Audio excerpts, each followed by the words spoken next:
এবাৰ কি হ'ল, দুজন বাল্যকালৰ বন্ধু আছিল। এজন আছিল বাহিৰত ডাঙৰ আৰু এজনে নিজৰ গাঁৱতে দোকান দিছিল। তো দোকান দিয়া বন্ধুজনৰ ওচৰলৈ সেই বাহিৰত থকা বন্ধুজন বহু বছৰৰ মূৰত আহিল, দোকানলৈ গ'ল আৰু গৈ মেলি ভাল বেয়া খবৰ কথা বতৰা পাতিলে।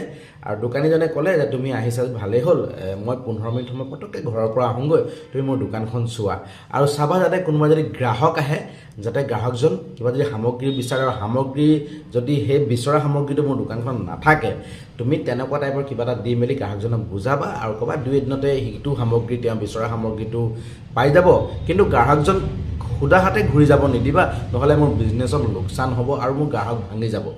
এই বন্ধুজনে ক'লে তুমি চিন্তা নকৰিবা, মই হুবহু তুমি কোৱা নিচিনাকৈ মই কৰিবলৈ চেষ্টা কৰিম, কোনো গ্ৰাহকক ঘূৰি যাবলৈ নিদিওঁ।